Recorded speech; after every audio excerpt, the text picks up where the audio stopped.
Middle call, baby, hey.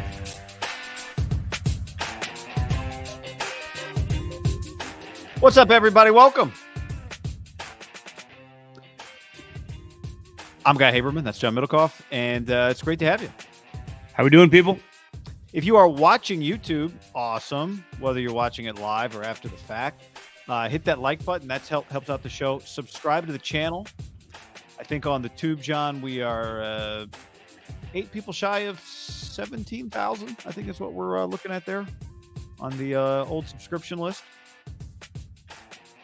And remember, if you subscribe, John pays for your newspaper. It gets delivered to your home every day. I do.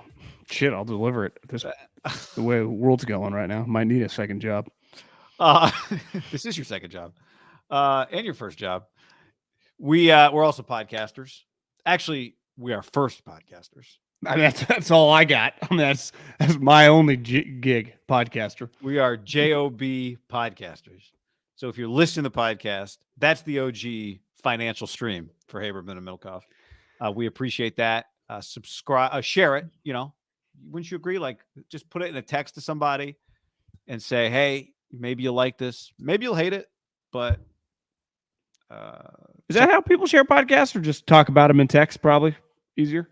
You mean like, do they put a link in it? Yeah. I sent one to my dad the other day. I think you'll like this. I remember when my grandpa, I found, like, I was going through an old box, and I had, like, remember when my grandpa would, like, I'd get a manila envelope and it'd be like a cutout newspaper article. My mom still does that. Now my dad will circle the thing that he wants me to read in the Davis Enterprise or the Sacabee, and then just take a photo of it, you know? So the delivery method has changed, but the content is the same, you know? But anyway, if you listen to the podcast, as my dad does, 5-star review, and we appreciate a question in the review on Apple Podcasts. That's how you get in the mailbag, which at some point we'll have to get back to here. It's been a few weeks since we've done a lot of people get the Davis Enterprise. That newspapers may be dying, but that thing for a little town still going strong. Yeah, a lot going on there, you know. What? I don't know. Classifieds. Yeah, that's true. Obituaries are big for my mom. Yep. Sudoku. You see, Mr. Williamson's grandpa died? Like, no, I didn't. Well, that's what, you know, parents are great for that. Just keep me updated. I think the obituaries pay the bills. I think it's very, I've heard expensive. Yeah, like lucrative. Several thousand. Someone can tell us if it's like 8, maybe. Like, it's expensive. But now you can just do start a podcast in somebody's honor. Maybe we should sell obits in the pod. Not a bet, guy. Now you're thinking. What do you think? Now you're thinking. And this podcast is brought to you by. Yeah, I mean, this one is James Johnson, 1962 to 2022, October 20th, and then we'll just read it. Yep. You send us whatever you want, and we'll kind of ad lib, make it positive if it's really negative. If there's anything you should ad lib on, it's definitely an obit. You know. Yeah. What a great idea. Sometimes, man. That's now you're thinking. Sometimes. We are sponsored by Tito's Handmade Vodka, which is good at all times, in moments of sorrow or joy and everything in between. Tito's Handmade Vodka, John, there when you need it. And the weekend is upon us, so it is time for Tito's to be there for you. America's original craft vodka, and it's our favorite. It is so many great options come from Tito's Handmade Vodka. Yes, it is. Tito's and soda, Tito's and ginger beer, Tito's and lemonade mixed with iced tea, known as. Did you see the who's playing John Daly in the upcoming biopic? I think it's biopic. Is it? What you call it biopic? Biopic. Is it biopic? Do people? I've never said the word, and I don't. People always do it like when it's on. Does that mean it's like not an autobiography, but a biography? So you can kind of. I think it just means it's a biography picture, a biopic. That's what I always thought. I'd never really even thought about it, but it's Jonah Hill. Like there's Jonah Hill is playing John Daly. Yes. And it's just, I would imagine will drink some John Daly's. I think Tito's in that movie is already a lock. So yeah, get on it right now. Tito's Handmade Vodka, John. You're not paying for the label. Okay, the Tito made the vodka himself after a lot of experimentation, and then he was like, you know what? I'm a designer too, and he made the label. Done. And then the next thing you know, the only thing you got to add to the label is like, oh, a double gold Judge's Choice Award winner or 25th anniversary. Other than that, it's iconic. Tito made the label. Think about that. You know, just like us, kind of do it all one man band, do it all yourself. That's how it started, and then it just grew and grew and grew into what it is today, which is one of the finest drinks on the planet. So, Tito'sVodka.com. That's where I always go for inspiration. But I find myself coming back to the same drinks. The John Daly. I have never offered anybody a John Daly, and they've been like, you know what? Actually, I would prefer X. The answer to would you like a John Daly is yes. Yes, I would like. You know, it's honestly, you know what it usually is? And I remember I've said it after we started drinking them. The answer is always like, oh my God, people love that idea. I don't think it's as everyone should know about it. And until everyone knows about it, we have to, you and us, everybody, you watching and listening, have to help spread the word. It's hard to beat that. I agree. Love you, Tito's. You know, you're at the nightclub, bottle service. Yeah, just John Daly's, please. Yeah, we're gonna need some.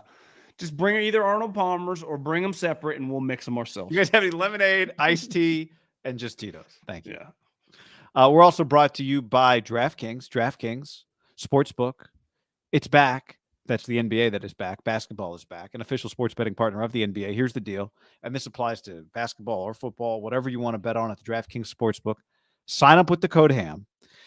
And if you're a new customer, any $5 NBA moneyline bet, so in this case, it's the NBA, any $5 NBA moneyline bet you make, $200 in free bets if your team wins. Bam, just like that. Guy, very, very easy. Here's the thing. Check this out. You know, in addition to usual bets, everyone can boost their winnings 100% with DraftKings stepped up same game parlays. Do you know what I love this week? I love. Tell me. I like the Jets to lose at Denver. Right now, the line is -1. You could go same game parlay. Zach Wilson, how many yards is he going to throw for against the Denver Broncos? If you put the over-under at about 50, I would take the under. Do you know what the number is? No, what is it? No, I don't know. I was about to look it up. I would say I would hammer the under, and I would take the Broncos, who we don't all love, but I like them this week because I think Zach Wilson against that defense, adios pelota, as our man John Miller, who I saw his birthday was recently. Oh, happy birthday, John. Inspiration. Yeah, I would think anything under like 125 on it over-under for Zach Wilson. I'd feel pretty good about taking the under. Wouldn't even mind in the 90s. I would hammer same game parlay, Denver, Russell Wilson, get his swag back, weird Subway commercial, no big deal. Take down the Jets. Started as a really good commercial where it was like dangerous ways, and he eats with like a knife and fork and knife. Then he puts a blindfold on, and then you realize there's not that many other ways to do it. I thought it was a horrendous commercial. The whole thing. Well, I mean, it is horrendous on the balance, but I thought eating a sandwich dangerously was an interesting concept when you go blindfold. But then it's just the problem is, the execution. And I think he's a very uncomfortable individual. I would agree with that. Yes. DraftKings Sportsbook, code HAM. Download the DraftKings Sportsbook app. Any $5 bet this week gets you $200 in free bets if your team wins. Only at the DraftKings Sportsbook with the code HAM. Minimum age and eligibility restrictions apply. See show notes for details. Do it. Alibi or Alibi says, can't see the Broncos beating the Jets. Where's that game? In Denver. In Denver, yeah. Yeah. Denver or the Jets, what? I guess the Jets are 4-2. Like, are the Jets going to go win on the road and be 5-2? There's some weird. The Vikings are on a bye this week at 5-1. There's some good teams on byes this week. You and I were talking about it. Eagles are on a bye. Vikings are on a bye. Rams are on a bye. And the Bills are on a bye. So 19 wins are on a bye. And the number would be higher because the Bills have 5, the Vikings have 5, and the Eagles have 6 wins. So 16 wins between the three of them. The Rams are 3-3, but they're interesting.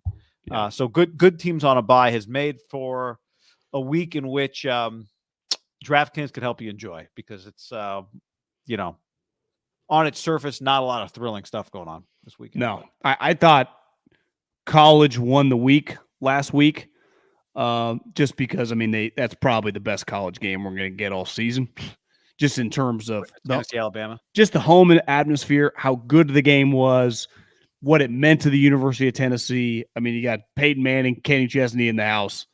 I think this week, it's just not a great slate. USC, that was fantastic.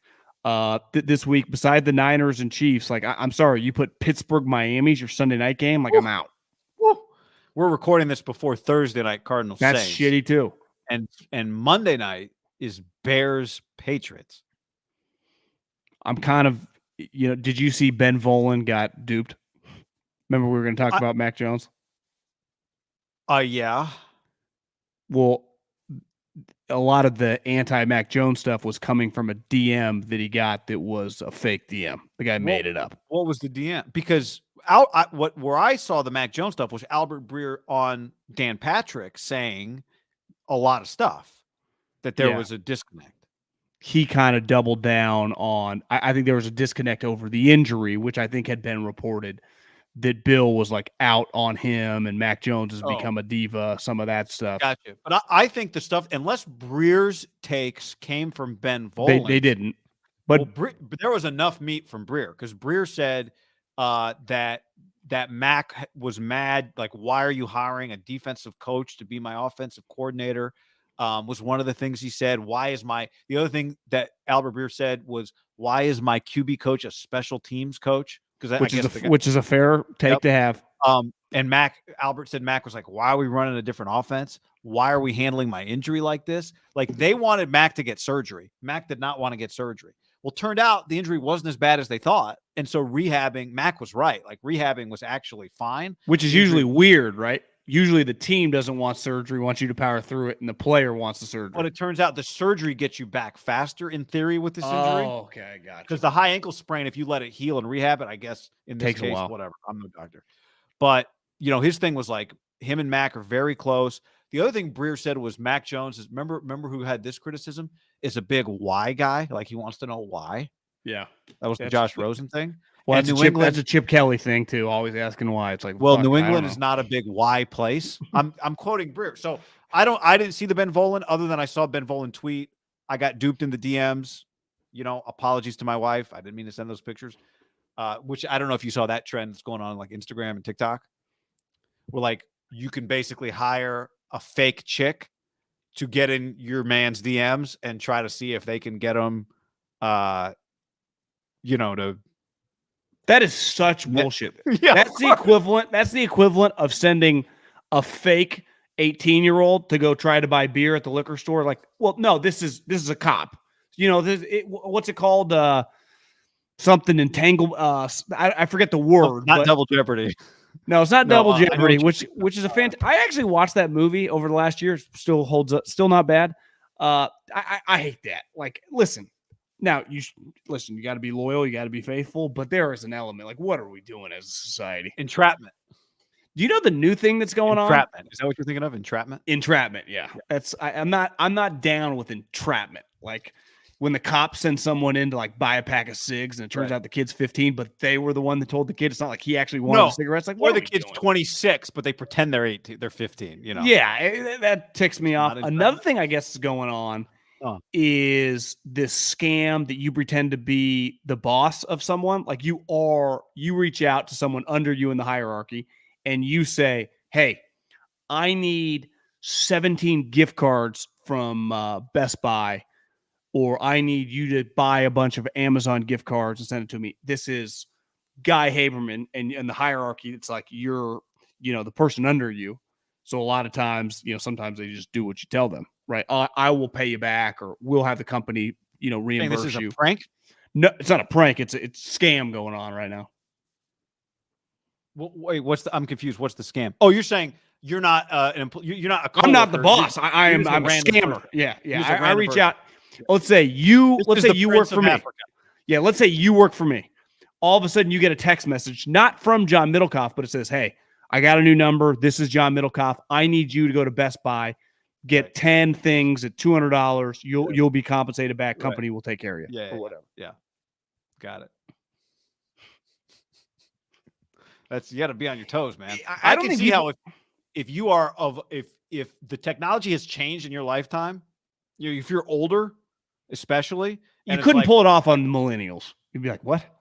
Right. But if you're getting like the whole like phone call, you're getting a phone call from somebody on hey, your car insurance, whatever, your warranty is expiring. If my mom worked, like if she was still in the workforce and in the hierarchy situation, her generation, like the baby boomers, oh my God, they are lucky that most of them are of the retirement age. They would be prime candidates. I'd forgotten about this. Now that you say this, I know a guy who, because he showed me the phone. This is like last year. Someone hit him up on he has like WhatsApp and was like, hey, it's me, your aunt in Virginia or whatever. Can you send me, it was like, $1,000 of gift cards. And he was like, how about I send you cash instead? And they were like, no, just send me the gift cards. He knew it was a joke. He knew it was fake. Right. But he was like, well, I'm happy to send cash. Just tell me where to send the cash. Like, no, we'd really prefer the Best Buy gift cards would be better. Living weird times, man. Luis, thank you. Appreciate that. Where was I somebody else had a great comment here that I wanted to get back to. Minnesota Monster said, do I get a deal on my obituary if half of it is a Tito's ad? Like this. Dan enjoyed Tito's handmade vodka and leaves behind several delicious unconsumed drinks, including Arnie Palmer's and vodka sodas. Well, I saw someone say like we could incorporate it with Shave It or Save It, but just like see ya brought to you by Tito's, or like adios brought to you by Tito's. The guy's just gone. Oh, we give it like a slang name. It's like a bit? I'm just saying it's like a segment. Yeah. Coming up next, 6 Feet Deep with Tito's. Shout out to and then we just you don't use your internet name. You never use your real name. I don't. I actually kind of like that. 6 foot deep. 6 feet deep. 6 feet under. Underground with Tito's. Yeah, the underground pod. Where we just talk about people who like the show and died. It doesn't even necessarily like the show, because I would say most people consistently dying would be out of our age range, but it definitely, like, we have listeners who lose grandparents or lose parents or lose cousins or lose uncles or whatever, right? I mean, one day, you know what they say, John. Everyone will end up on that episode one day, including us. Yeah. Can't avoid it. Could happen. You never know. I mean, it could happen to me across the street later today. I've had a lot of coffee today. You just hope it's another day. Yeah, you just never know. Here's a little piece of trivia. Blew my mind when I saw this one today. Against the Atlanta Falcons, Brandon Ayuk, George Kittle, and Deebo Samuel each had 7 catches or more. Brandon Ayuk had 8. It's the first time the Niners have had that happen since Jerry Rice, Roger Craig, and Dwight Clark did it in 1986. Good company. There you go. It's a good nugget. Niners and Chiefs this weekend. It is the game of the week in the NFL. It's a massive game. And the question is this, John: despite losses to the Broncos, the Bears, and the Falcons, likely 3 teams that won't make the playoffs, if the Niners find a way to beat the Chiefs, are they off to a good start? Yes or no? Well, I would say that ultimately, they would go into the Rams game and guarantee themselves a chance, or they would be guaranteed to be 500 at minimum at the bye if they were to lose that Rams game, be 4-4. You would say that would be a disappointment to the team that you and I were going to see when we were going to training camp practice. That was before half the team either went to injured reserve or is on the sideline with ice wrapped around a body part, or even is attempting to come back with a can't hit me jersey, and you're not the quarterback, you're the starting strong safety, and you have a cast around your hand. So the injuries have definitely derailed part of their season. But I would say, if I was giving it a grade, you win this game, it will be hard for me not to give you at minimum like a B-. The A is already out the window, but they don't have a good win so far. Like they've been beating the shit out of the Rams now for feels like a half decade. Not that that's a bad win, but you beat them at home for 4 straight seasons. You beat the Chiefs, even though technically they would be 4-3, right? Because right now, after losing that Bills game, they're 4-2. That is still a fantastic win. I mean, you're beating one of the best players in the league. And, I would say, Bill, go 11 games with Mac Jones, and it looks like you're competing again to get back in the playoffs with Bailey Zappi / Mac Jones. I still got to give him the nod. Best coach in the league, winning games with fucking Joe Judge and Patricia as your offensive coaches. Pretty impressive. But Andy's right behind him now and established himself, like with Mahomes, as an absolute behemoth, literally and figuratively. Just a monster of a man, great man, dominant coach. And I mean, guy, you're beating a team that has the coaching advantage and has the quarterback advantage. That's always a good win, right? Yeah. And I think time, we'll see. I think Kansas City probably ends up being better in 2 months than they are today, right? I mean, they're 4-2. They've played some good teams. They played Buffalo last week and obviously had a shot. Buffalo looks like the team to beat right now, at least in the AFC. And Kansas City, I'm just looking at them right now. They're plus 30 overall in points. Like they just got Juju is new. My bet is going to be that Kansas City is going to be better in a month than they are today. That's my bet. They started 3-4 last year, and we're hosting the AFC Championship game. You're saying that's what they do? Yeah, it's a safe bet. Yeah, guy, they were leading that Bills game until Josh led them on a game-winning drive. Right. Like they are. Like you told me last week, and I would imagine a lot of people thought this, whether you were watching the Niner game or other games in the morning, that game did not feel very relatable to all the other games of the day, right? Like the level in which those two quarterbacks are, the teams, the feel of the eye test. Right? It's the best game you can get in the NFL right now are those two. Right. Herbert might be as talented, but his team is not on the level with those teams. Jalen Hurts and the Eagles, they're not on that level yet. That is the best game you can get because those two quarterbacks could match each other. If you played 17 quarters, those guys could just play with one another. And two of the best home field games you can get, right? Either in Buffalo or in Kansas City. Yeah. Yeah. They're just very good coaches. One's an offensive coach. One's a defensive coach. They're just collegiate-like atmospheres, and that's just, listen, like it's an advantage playing at home at Levi's, but it's not close to that, right? It's not close to Buffalo. It's just not. So it's weird, right? It's a huge advantage, I would say, just for the Niners not to be at Kansas City, like this game to be at home, but it's not because they have some huge home field advantage, right? It's more just to avoid playing at Kansas City and the noise and operating. I mean, it was hard. It was clearly difficult. Now, I would say Jimmy has his feet under him a little bit now and is playing pretty good football, but it was difficult at Denver, right? Just the noise, the intensity, just hard to communicate.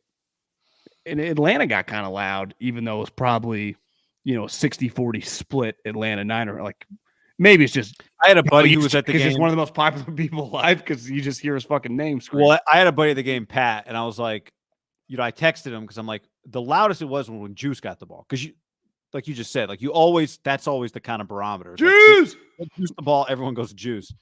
But I was texting with him on Monday, just like, what was it like? And he said, pretty dead. Said Falcons fan. He's like, it was a pretty dead environment. The Niners fans were definitely louder, but it was a pretty dead environment. It felt like a dead environment.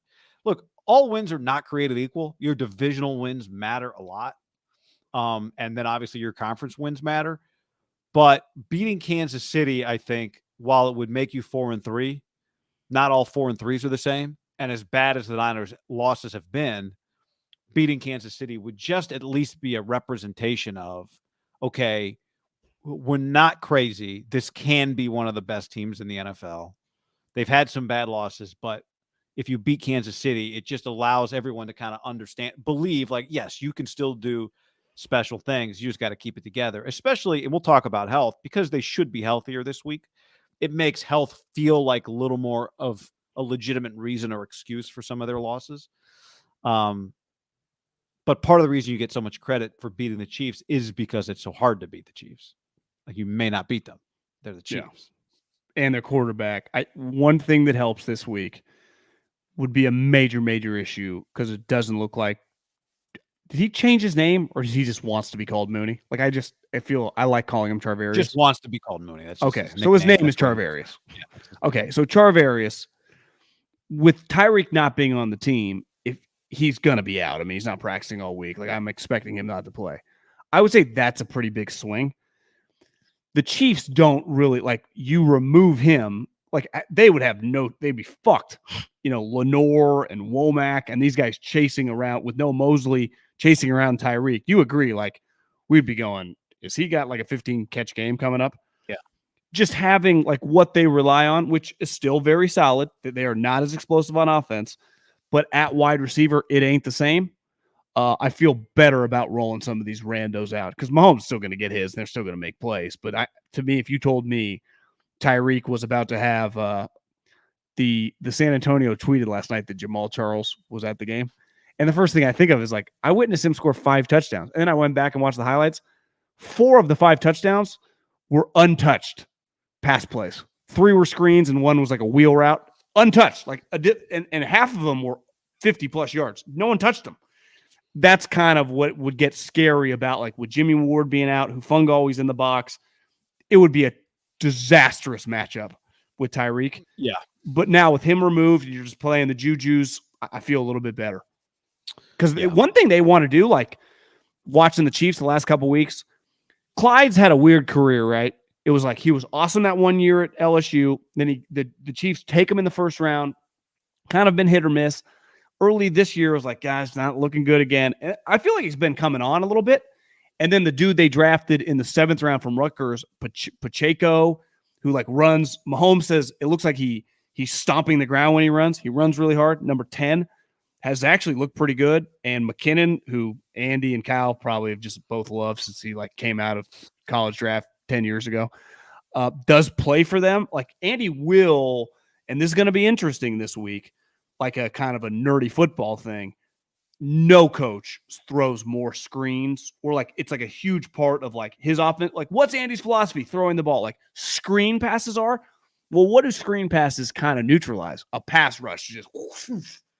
And I know this, the wide 9 Kasarik thing, it's not technically the wide 9 like it once was, but like same philosophical beliefs. We one gap and we get upfield. Well, what do? Throw a little fucking screen passes. Get ready for screen passes this week. McVay kind of did it for a minute against the Niners, but like it's not really like what he wants to do. Andy will run screen passes all game long. Get ready for screen passes, but it's not like you can tell your defensive lineman, well, we're gonna take one step and read like that. That ain't their philosophy. Big Fred Warner game. Yeah, Warner, Greenlaw, Hufanga, who does look like, I know as we started this podcast Thursday, I saw Mayoko tweet Hufanga's out there with his helmet on at practice, going through drills and stretching. You just got to, one thing the Chiefs, I heard someone say this, have been bad at, and part of this, Willie Gay, who was back off his vacuum cleaner suspension. You see that? He like, something happened with a vacuum cleaner like a year ago. Like he broke his girlfriend's vacuum cleaner.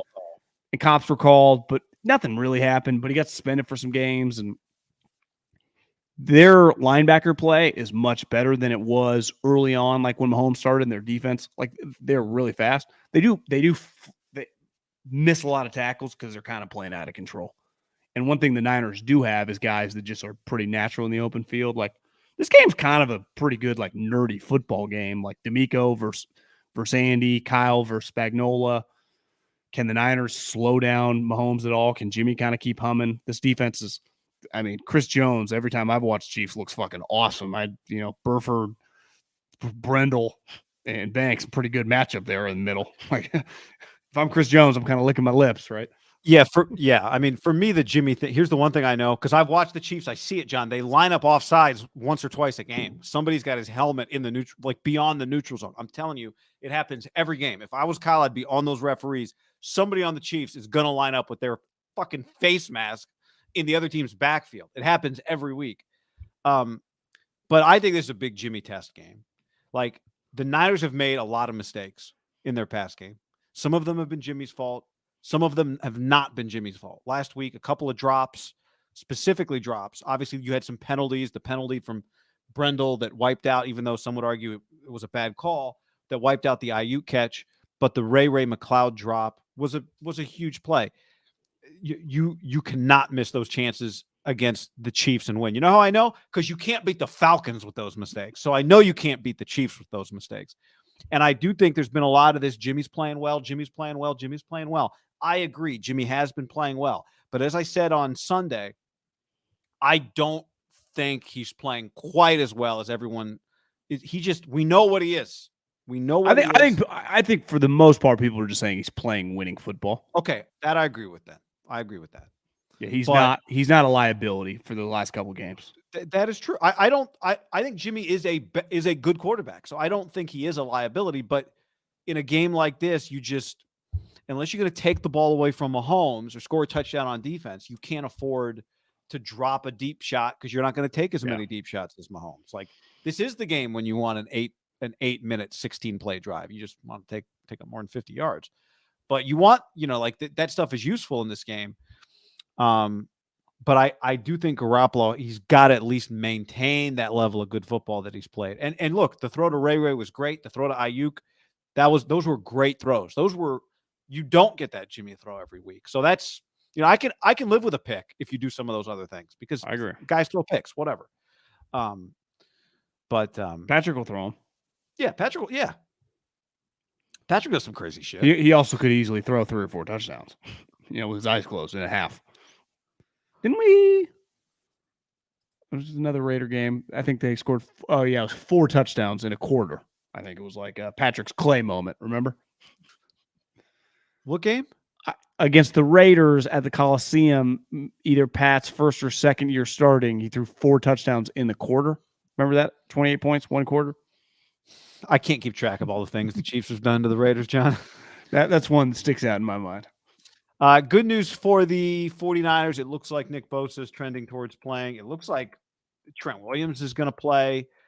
Jimmy Ward's out there with a club on, as we said, Hufunga's trending. Jason Verrett, when Kyle Shanahan went through the injuries on Wednesday, somebody said, what about Verrett? And Shanahan's response was, well, because, Shanahan starts by listing all the hurt guys. Didn't mention Verrett. Someone's like, well, what about Verrett? It's like, well, I didn't say his name, so good to go. What that means exactly, I don't know. We'll see. But the good news for the 49ers is they are healthier than they were going into last week. As we saw last week, things happen during games. But good news. I mean, this is when Trent Williams went out, this was the game you circled. Can he be back by this game? The problem, and you really felt it in Atlanta, when you're missing about 10 good players, you're just naturally could at any moment in an NFL game get a couple injuries, and then all of a sudden you're down even more starters, right? And that's what happened in Atlanta. Like, they were already so behind the 8 ball. So the moment someone falls on, McGlinchey's leg and Hufanga gets cracked in the head, it's like, damn, we were already missing guys, and now we're missing McGlinchey and Hufanga, which, I think it's fair to say McGlinchey's injury is kind of serious. Like, he hasn't practiced. He hasn't been around. Like, that could be multiple weeks, but the bye's right around the corner. I would say on the positive, Trent Williams and Nick Bosa are your 2 best players. Pound for pound, your best players on your team. Trent Williams is the best overall player on their offense, despite having Deebo Samuel. And clearly Nick Bosa is probably just, even Trent said, like, the guy's one of the best players in the league. I mean, he was saying that during training camp. So that's always huge. One thing that's pretty concerning, and I know they just waved the white flag on Kinlaw, which is probably easier to do given just his long history and they just know. Armstead is just like, I think this is, I don't want to go lost season yet, but it's starting to feel like, is his season just kind of going to be a disaster with his foot in terms of not being able to play? And that's a pretty big loss. Like, he takes their team, and he did last year defensively. He just makes everything. He's a big key. Like, ultimately, Kinlaw, we were banking on, like, Kinlaw's never really played, like Armstead's been 6-7 years, and definitely these last 3 or 4 really turning into a high-end player, and that's kind of got me concerned of, like, now I guess on the positive, they're not putting him on injury reserve or whatever. And maybe they're just giving him the benefit of the doubt that he's a durable guy, that it's just maybe just needs some time, but it's hard to give their doctors the benefit of the doubt at this rate. I mean, they're not always right, even though Stanford's right around the corner. A little bizarre. I think the Armstead thing, when you go back a couple of weeks, remember they thought maybe he'd be able to go in a game, but that it wasn't better a couple days later. They tried him out pregame, I think, and there was no change. And I don't know if they're doing that every week, trying him out pregame. Certainly doesn't feel that way. I mean, once he stops practicing, you're not going to suddenly put him in a game on a Sunday after a Sunday morning workout. But it's, plantar fasciitis to me has always been one of the more, and I put groins in this category too. So it's good to see Bosa back, and not everything has the same degree of injury, but I'd say plantar fasciitis has always felt to me to be one of the more unpredictable kind of long-term, or at least drawn out kind of injuries. I wonder if they had won and were 4-2, if they would push Bosa for this game. Yeah, or at least if it wasn't the Chiefs, maybe. That's a great question, because if you would, but just the numbers 4-2, you feel a little bit better. Yeah, I mean, if that's the case, then I'd be a little concerned. If it's not Bosa's just back because he's ready to go, if it's Bosa's back because we kind of need him. Now, maybe last week was Bosa's not back yet, and part of it is we're playing on turf. But if it's Bosa's back because we need him, that's isn't that it's weird. I mean, that's kind of the nature of football. If a guy goes, I'm healthy enough to go, or I'm close enough, you usually just go in football. Yes, but you know, I don't know. You're gonna need him a lot. The rest, like you need him the rest of the year. You can't have him compromised all season if it's not especially worth it. With that injury. If you told me he had like some shoulder thing, okay, right? Like he doesn't have the rotation in his right arm that he normally has, but he's gonna get through the season with it, and then he'll get surgery after the year. If you said that, that's one thing. But his groin, I hear you. I don't know. But he's playing. So, and Trent's playing. Like, that's a big deal to have those guys back. And Jimmy Ward out there with a club, Hufanga back. Like, Jason Barrett. If Ward is out, which I think it's fair to say that Ward ain't playing this game. Charvarius. I mean, next week. I mean, it's just I don't know. These guys, I mean, Lenore, Womack, they got no chance to cover Cooper Kupp. I mean, none. But does can you beat them if Cooper Kupp has 10 for 180? Well, yeah, I mean, I would expect like 17 for 220. But I mean, can you still beat them? That'd be the question. Becomes a little harder down there. What do you have last time? He had a good game against them, 12 or whatever. Yeah. Did you see the thing that went, not viral, but, Travis Kelce not renegotiated his contract. He moved up, cleared up some cap space. Because he was like, oh, yeah, they called. They're like, do you want all your money right now? And he was like, yeah, okay, I'll do all my money right now. Yeah. Did you see that clip of him and Jason? Yeah, because the rumors are they're going to get Odell Beckham.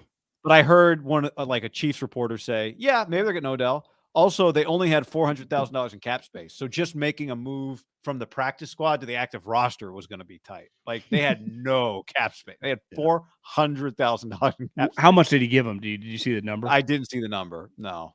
Gotcha. So it was just getting hard to do business. It was getting hard to do business. Now, maybe it's for Odell, but I also think it would. I would imagine it also just frees you up to talk trades with other teams. It just gives you some, if it's several $1 million, $400,000. Chiefs living dangerously. $3 million in cap space created for them, says Scott on the stream.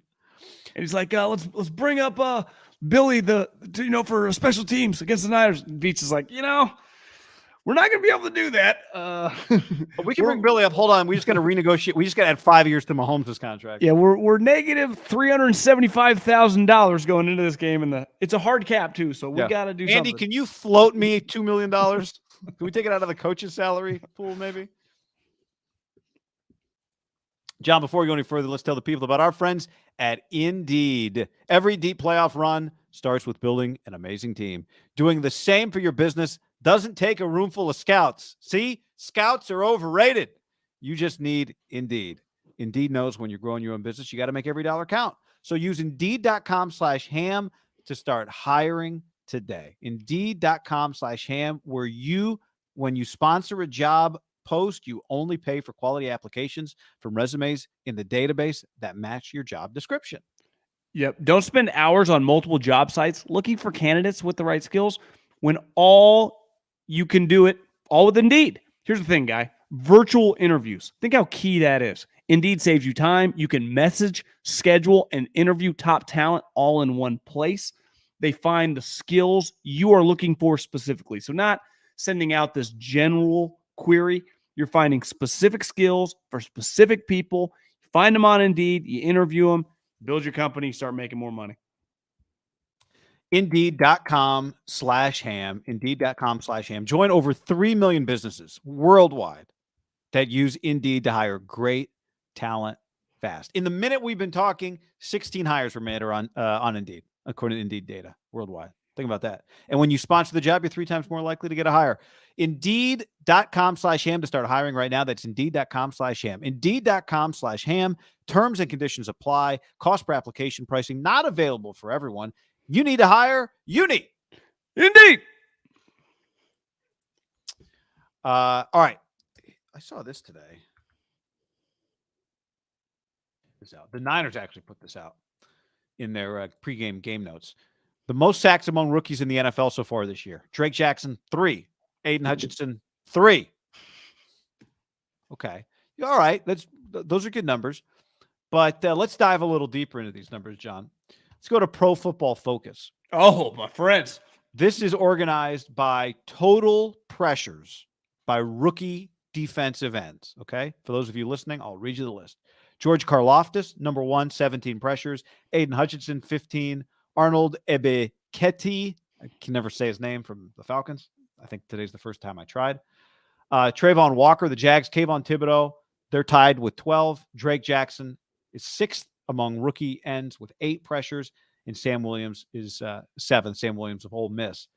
And the Cowboys has 7 pressures. Like, all right, well, that's a total number. But look at this column. If you're looking, the pass rush snaps, Drake Jackson's only got 85 of them. Karlaftis has 191 of them. Aiden Hutchinson has 170 of them. So let's go to percentage then. The percentage of pressures. And Drake Jackson is number 1. Again, he's got fewer snaps, 85 pass rush snaps. He's averaging 7% pressures. So that's number 1. Sam Williams 2, Kayvon 3, Jermaine Johnson 4. And I think what's interesting when you look at these numbers is what you're paying for this amount of pressure, right? Drake Jackson was the 61st pick in the draft. So he signed a 4-year, $6 million contract. Trayvon Walker was the number 1 pick, $37 million. Aiden Hutchinson was the number 2 pick, $38 million. Kayvon Thibodeau was the number 5 pick, $31 million. Even beyond those like top name brand guys, Jermaine Johnson, the 26th pick from Florida State for the Jets. Karlaftis, who's on the Chiefs, 30th pick from Purdue. The Falcons, Arnold Ebiketie, 38th pick. He was from Penn State, ahead of Drake. Sam Williams, 56th pick at Ole Miss. He was ahead of Drake Jackson. So Drake Jackson's played half as many snaps as Hutchinson and has half as many pressures and the same number of sacks for like a 1/6 of the cost. Well, one thing that makes Drake a little unique is, and we talked about the reason he, fell to that spot, because usually I don't know much about Sam Williams' story, because I would lump him. I mean, him and Drake went within 4 picks of each other. I would say that's the best bang for your buck right now. Those 2 fucking guys. Yeah. Right. Now, Sam Williams is bigger than Drake Jackson, but I'll have to do some texting around, what was his deal coming out. I mean, Drake Jackson was viewed as a first-round pick going into his junior season. He's a first-round talent. He just changed his weight. The scheme changed. It got weird at USC, but no one ever disputed, him and Kayvon were talked about going into that final season as 2 blue-chip type guys, right? Now, Kayvon's team was really good. Kayvon's longer, but if you can be as productive as 3 guys that went in the top 5 of the draft at, let's face it, you could say they're equals, tackle, offensive tackle and pass rusher. I would give the slight edge to a pass rusher. I think if all things are equal, you take the pass rusher over the tackle. Now, depending on how your team's built, but if you're just starting from scratch, quarterback's clearly number 1. I think a large majority of teams would have pass rusher first. You're just more likely to get impact guys. There are only so many Trent Williams in the league. Now, maybe you could argue if you ever get the opportunity, you got to do it. But ultimately, my point is, in this draft, it was so fast and furious. And then, like you said, the money you have to pay the top guys. And Bosa falls under that too, right? He was the 2nd overall pick. He's made a shitload of cash. I'd rather pay $38 million to the best pass rusher in the league. Don't get me wrong. I'm not saying those guys are bad deals. No. But your point is like they're getting Drake Jackson at the level in which he's playing. I think the last couple of weeks he's kind of coming on. It feels like you're noticing him a lot more. He's getting more and more comfortable. Sam Williams, clearly. I mean, like I think him and Drake Jackson, Sam Williams both benefit from being just on high level defenses. So it's like you can do specific things, rush the passer, get after it. That really helps. Like ultimately, Nick Bosa is asked to do it all. Right. When he's on the field, right? Play the run, be consistent. And I would say the other three guys drafted in the top 5 to be, all around players. Kayvon missed a couple weeks, right? Because of the injury on that. I guess it was on that cut block, right? In the preseason. Mm-hmm. But I got to give him credit. He looks better than I thought he would look. He had what do you have? A game winning strip sack? It was pass block to Rodgers. Oh, okay. I haven't watched that much Lions football, but if the 49ers are getting high-level play out of Drake Jackson, we talked about it coming in, like, this is why it's borderline impossible for him to win the Rookie of the Year. Like, let's say he gets 7-8 sacks. Well, if Kayvon ends up with 8-2, like, he's just getting it.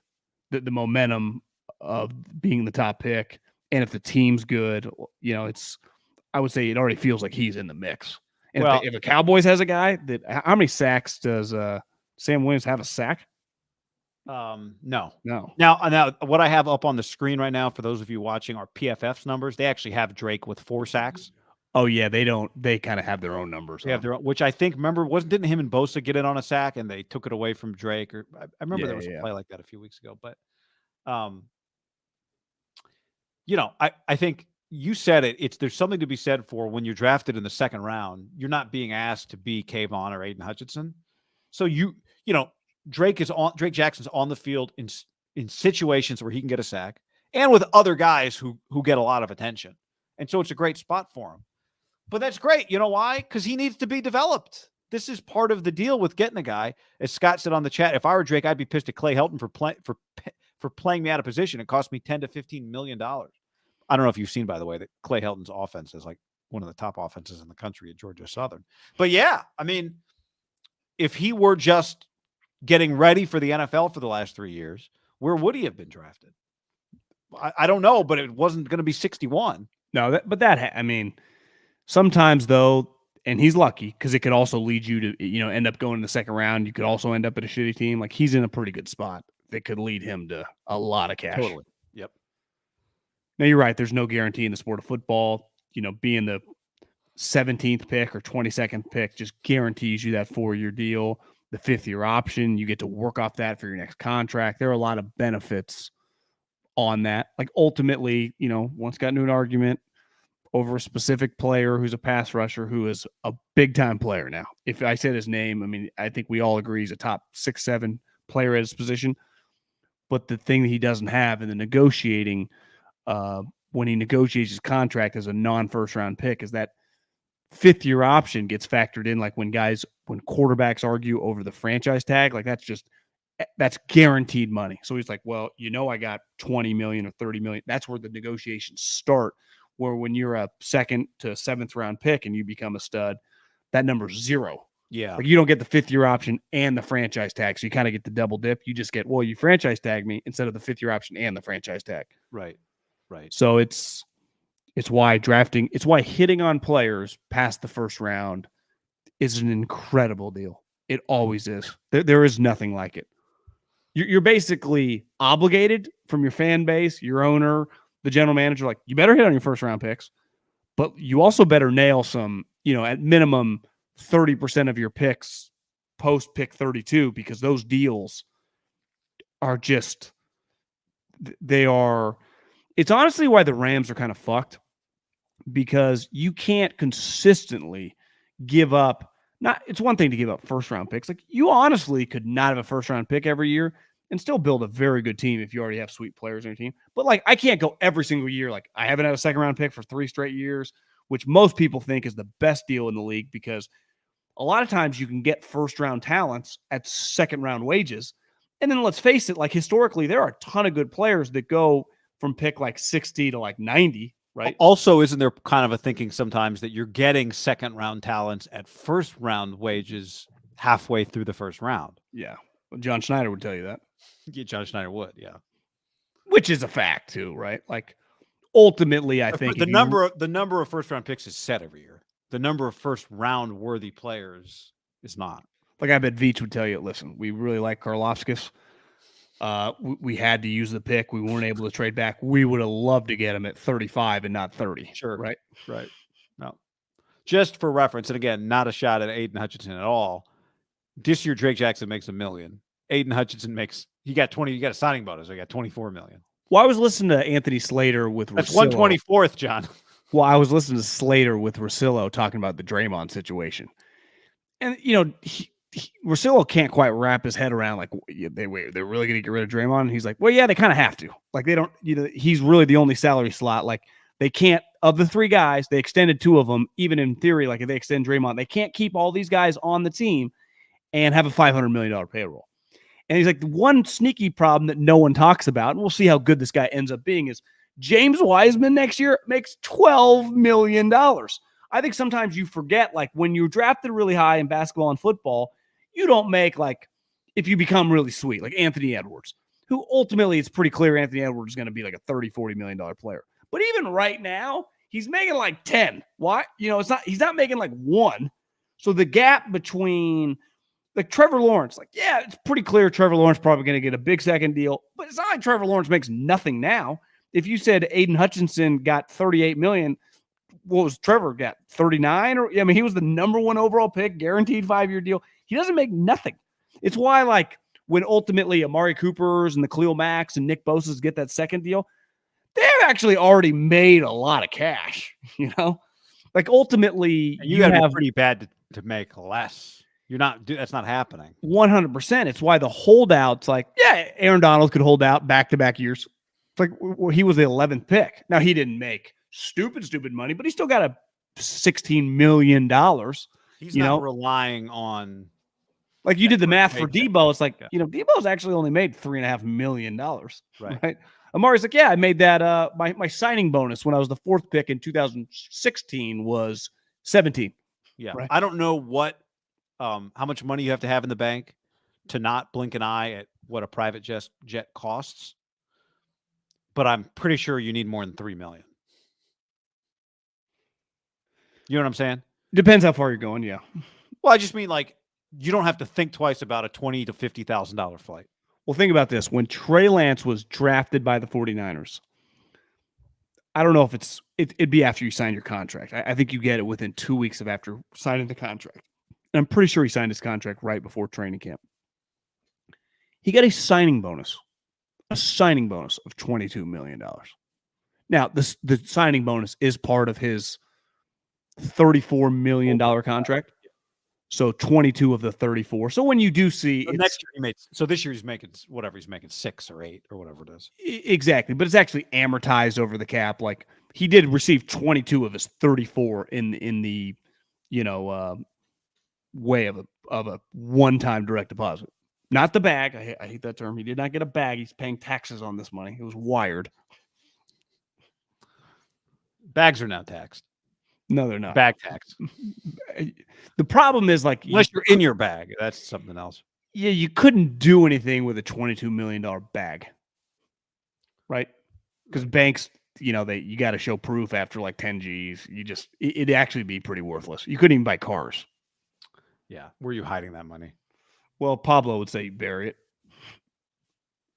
Which, now you're getting no interest. Exactly. And Pablo would say, well, when you got $7 billion of cash, like, do you really care that much about interest? Well, are rats eating it? Yeah. Or worms getting in it? Well, I was able to give some to the bank. They're a little more corrupt back in the 60s. Yeah, I ran the bank. So. I threatened the bank manager. I told him we'd be breaking windows if he didn't take my money. Yeah, you hang his wife out out a skyscraper. He'll accept your cash. All right, this way, sir. One thing that's cool about this game, I feel like if maybe the Niners were 4-2 or something, it'd be more of a conversation. Although I saw Dre Greenlaw got asked what's the difference between Kittle and Kelsey, and he said, well, Kittle blocks. But these two guys specifically, wide receivers are popular because wide receivers are popular. Quarterbacks are popular because quarterbacks are popular. Tight ends have to do a lot of their own promotion. And I'd say Kittle is number 1 on the tight end promotion list. Being a tight end matters to George Kittle. And Kelsey's very high on that list too. Like he is. I'd put him as a promotional animal as well. Yes, promotional animal / poster boy, right? Like he is actively a promoter and he's a poster boy for it. And so this game. Now I know Kittle will. If you told Kittle you're going to win this game and you'll have 1 catch for 8 yards, and Kelsey will have. What was the number? What was the day he had the other day against the Raiders? Like 4 catches, 4 touchdowns, 7 catches, 4 touchdowns. I think it was. It was he definitely had 4 touchdowns. Yeah, but it was like 5 catches or something crazy. Yeah. And Kelsey will have that, and Kittle, you'll just run game and whatever. You'll have 2 pancake blocks. Kittle, I do believe George would take that. I do believe George would take that. Slareth, and I think sometimes analysts say during the game, like they take pride, especially the former offensive lineman. Like Kittle will tell us in these meetings, like he's cool, like when they're running it down people's throats and he's part of it. Yeah. Like he views that as doing, it's part of the culture. And you would also say like he grew up in a culture at Iowa of not exactly scoring 40 a game, right?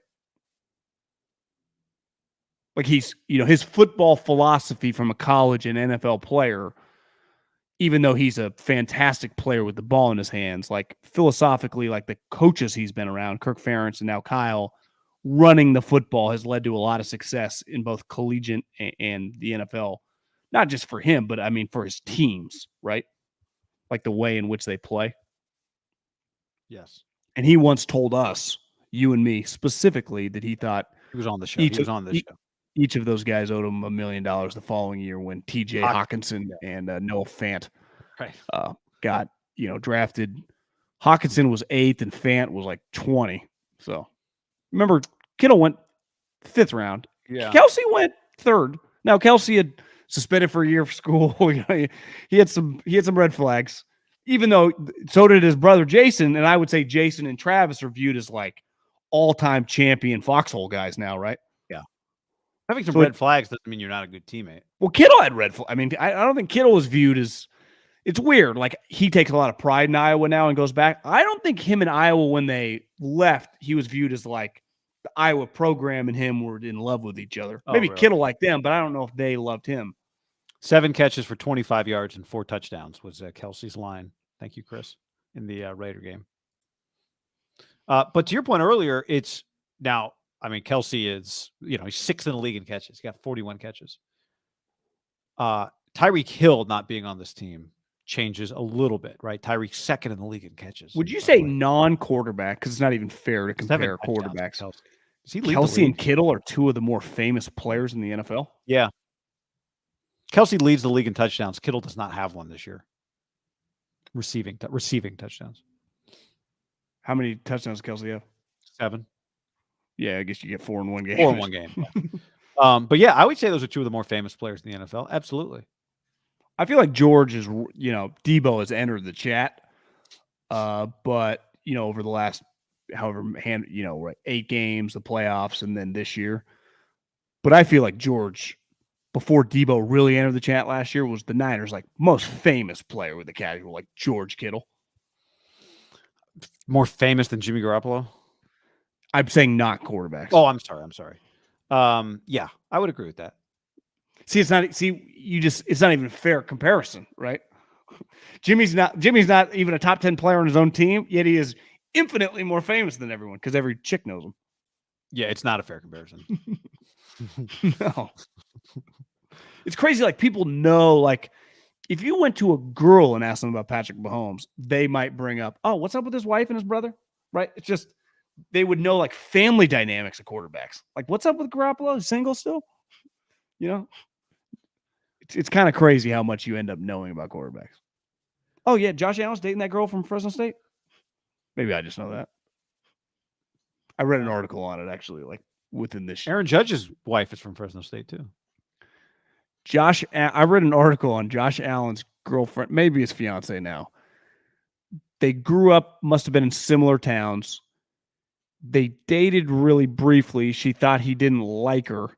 So they kind of went their separate ways. She went to Fresno State. She was dating a guy.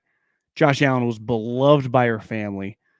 It was either like a graduation party or some college party that like parents were involved. Invited. Josh showed up to the deal. She's dating someone else. Sees him. By this point in time, he's either at Wyoming or maybe the junior college, so he's probably bigger. and they just hit it off. She dumps her boyfriend either that day or the next day, and then they've been dating ever since. She said that when we rekindled, the guy I was dating stood no chance. I would say she made the right move. It's quite a quote to like have that guy give that quote, to have that quote given about you, you know? That would suck, you know? Like, it'd be easier if it was like Josh Allen was Bill's superstar quarterback, Josh Allen. You'd be like, yeah, gold digger. You know, what are you going to do, man? Never stood a chance. I think it's easier to swallow, though. Like, if you just get kicked to the curb and she just ends up dating some dude in real estate who's a scumbag, you're like, fuck, I mean, what was I not doing right? It's not, like, but that guy's not giving Josh an interview. Allen. What? But that real estate guy isn't giving an interview. She's not giving an interview. Well, I understand that, but at least that's like the part is that deep down, you're just like dating this loser scumbag, like high character, superstar NFL quarterback. And look, sometimes people just, you're meant to break up. You weren't meant to be. But I'm just saying, if that interview gets done in like, you know, Commercial Real Estate Illustrated, no one's ever coming up to you about it. It doesn't. No. So I didn't know. Was he a Padre fan? You know, I don't know. I know that he, you know, him and Sam Darnold are good buddies. They spend their off seasons in LA with Jordan. I wonder if he just got invited. I mean, I think they have a house in LA. He bought one as part of this article. They spend their, you know, a lot of time in Los Angeles, so maybe they just fired down the Power and Light District and took in the game. Yeah, there she is. Those of you watching, maybe she is. I mean, I don't feel you spent more time there than me. Did you meet that many Padre fans that are from the Valley? I mean, no, from the Valley? No, not from the Valley. But you and I always talk. You meet a lot of Padre and Charger, a lot of Charger fans. Yeah, but they're from San Diego. To me, if you grew up in the Valley, you're like Laker Dodger guy, you're Giant Niner guy. You are not. You just don't meet many like, yeah, I grew up in Salinas, love the fucking Chargers. You know, it's like, no, it's like they like the Trojans. Feels like it stops in LA. Yeah. Maybe I'd give him credit if he's like, you know, all my buddies were Dodger fans, just kind of rooted for the Padres. Yeah, could have been. I mean, could have been.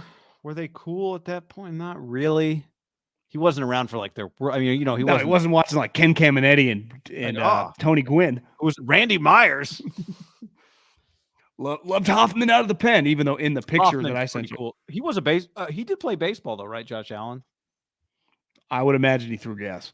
Yeah. So, you think that one thing seeing these pictures and thinking back, you know, it was cool in theory, even though the television product was pretty shitty. When Rodgers and Brady really aren't relatable at all at this point. Now, technically, Josh and Patrick, I mean, they're making $45 million a year. Like, they actually aren't that relatable, but it does feel both of them still have a very, very relatable quality. I don't think there's any question about that. Tom kind of can still turn it on. It's getting harder and harder.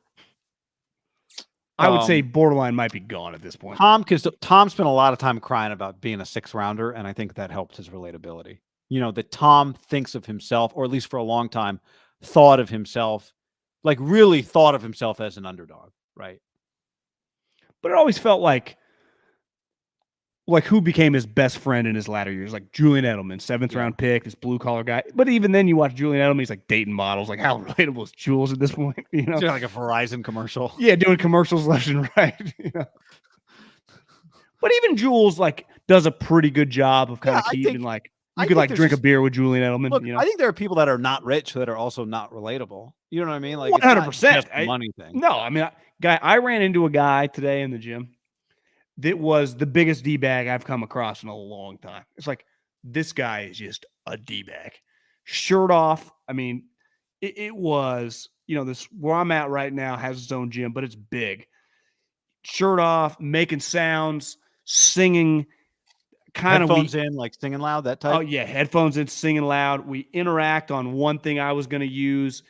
He kind of gave me like, yeah, you can use it. Then I just said, fuck this. His shoes are off for the. It's like I just like this guy was king D-bag, and this guy could be poor, rich, who knows.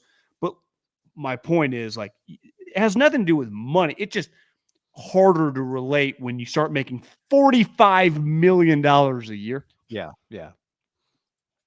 That's a lot of money. I would imagine people that are on W-2 salaries that aren't business owners, there has to be, I mean, are we talking under 500 people that make that much? No, non like revenue generated from their business or stocks. I'm just talking fucking salary.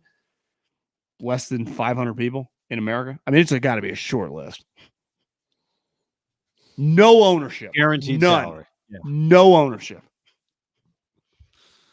That's why some buddy of mine was texting. He's like, why do you think Draymond is so all in on LeBron? And my theory was, well, you know, LeBron's stated goal is to own a team. Does Draymond want to be part of that ownership group? Draymond would not be buying a team on his own, but, you know, LeBron is going to need some help too. I mean, they just are so expensive. I do think LeBron let him in on that tequila, so maybe he's made him some money. I mean, I would say that he's gotten the clutch, maybe financially, things we don't know about. He's made him some big-time cash on the side, and he just likes him. Yeah. I mean, are you speaking about Andre Iguodala basically saying that Draymond's slurping him? That was pretty weird. Like, you're going to talk to him after the game. Just, you don't need to make plans now on the court in front of everybody. Felt like it was kind of defiant in front of everybody. I would say that reaction, I didn't have the greatest internet service when I clicked on it. Was Andre sitting next to Steph Curry? Yeah. Yep. When you watch that, it's hard to go, yeah, Draymond's a lock to be around the whole year, isn't it? It is. You know, the X factor is just how are they playing? Do they think they need him to win a championship? But what if they're playing well and he's not playing well? I would say universally, I was sent that video by 6 different people. A couple of them are like text chains. And not all of these people are Warriors fans. Every single one of them sided with like Andre, Steph, like, oh, this is a fucking weird deal, bro. Even if you hadn't seen the Andre thing, just that image of like walking onto the court to talk to LeBron. Did you see the score at the time was like 90-60? What are we doing? Very weird. John, few notes, just things to keep in mind, everybody, as you watch NFL this weekend. Packers play the football team. Packers need to win that game to get to 4-3. Commanders, bro. Yep, exactly. Titans, Colts. Someone's going to get to 4 wins. Winner of that game. Chargers, Seahawks. Seahawks are 3-3. I mean, go Seattle. Chargers are 4-2. Sunday Night Football. Steelers, Dolphins, like you said. Giants trying to get to 6-1 against the Jags, who are 2-4. If the Jags lose that game, for all the Jags hype, you can't get hype anymore if you're 2-5, right? Which is what they would be if they were to lose to the Giants at home. This game's in Jacksonville. So there's a few notes. Now, somebody asked us about our lock of the week. You want to just do that right here? We were going to make a separate video. We can just do it in the pod and give the pick. Yeah.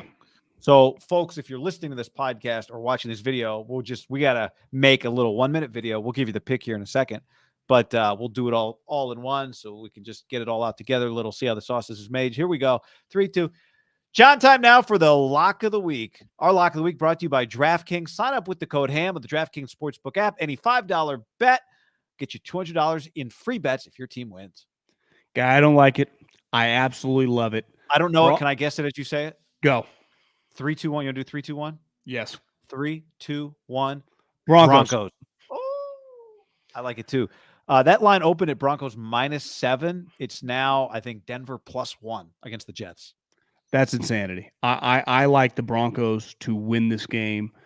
I would say pretty easily, even though they probably end up winning by 7-8 points.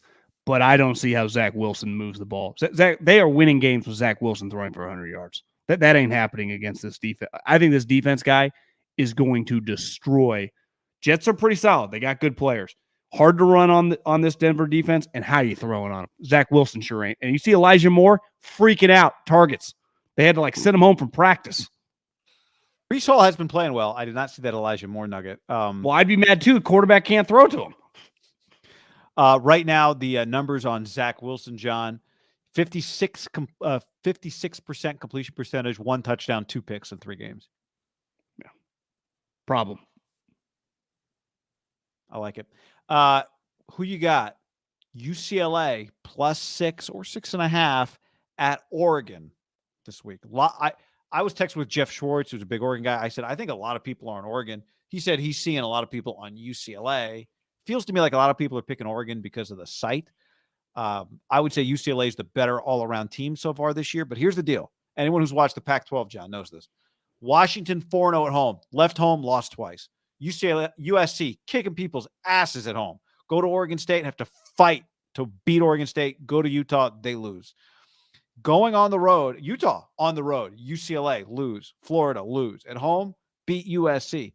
Going on the road in the Pac-12 this year has changed teams. Honestly, it's around the country. I mean, Alabama leaves home. Tennessee, 100,000 people. I mean, that's fucking tough. Yeah. Teams have been very different on the road than they have been at home this year. College kids, guy. 19-year-olds. Georgia, different on the road. You know what Lou Holtz used to say? You got a different team every week. To your point, college kids, different team every week. So there's a lot of reasons. I'm surprised that people are taking UCLA as much as they are, because I think there's a lot of reasons to take Oregon. I actually do think UCLA is the better team, but Oregon's at home. I would take UCLA in the points. I would not. I would. I hate to say it. Not the biggest chip guy, but I would have to agree. I know they played nobody in the non-conference, like joke level, but they did look pretty good against Utah. And they throttled Washington. And Washington. Those two games. Listen, I like most people, their quarterback I would have been out on. He has been remarkable. 75%. He has. I think he's better than Bo Nix. You agree with that? Would you say, is he the offensive player of the year in the conference so far? Would he be the leader? Caleb be up there too. I think he'd probably win it. I'd vote for Caleb Williams. Caleb Williams is third in the league in yards, has 19 touchdowns and 1 interception this year. How many touchdowns DTR have running and throwing? I think he's thrown like 17. He's run for maybe 4 picks. He's been phenomenal. And yeah, we got a ways to go, and they end up playing each other. But they've been the two best players in the conference. I would 75% completion rate. But here's the thing: he's 8th in passing yards per game, DTR.